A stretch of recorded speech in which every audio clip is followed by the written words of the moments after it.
छत्रपती संभाजीनगर शहरातील MGM hospital परिसरामध्ये एका महिलेची छेडछाड आणि मारहाण झाल्याचा गंभीर प्रकार समोर आलाय।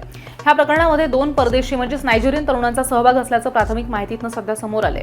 मिळालेल्या माहितीनुसार एमजीएम हॉस्पिटल रोडवरती संबंधित तरुणांनी एका महिलेची छेड काढल्याचा आरोप करण्यात आलाय आणि ह्या महिलेला मारहाण सुद्धा केल्याचं प्रत्यक्षदर्शींनी सांगितलंय। ही घटना परिसरामध्ये समजताच स्थानिक नागरिक संतप्त झालेत आणि मोठी गर्दी जमा झाली। संतप्त जमावानं दोन्ही तरुणांना पकडून भर रस्त्यात मारहाण केली। काही काळ परिसरातच तणावपूर्ण वातावरण निर्माण झालेलं होतं।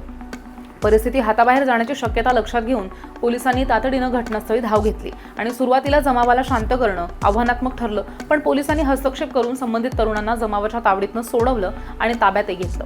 सध्या दोन्ही तरुणांची चौकशी सुरू आहे आणि महिलेच्या तक्रारीची सत्यता पडताळण्यासाठी सीसीटीव्ही फुटेजच्या आणि प्रत्यक्षदर्शींचे जबाबही नोंदवले जात आहेत। परिसरामध्ये कायदा आणि सुव्यवस्था राखण्यासाठी पोलीस बंदोबस्त वाढवण्यात आलाय आणि पोलीस प्रशासनानं नागरिकांच्या अफवांवरती विश्वास न ठेवता शांतता राखण्याचं आवाहन सुद्धा केलंय।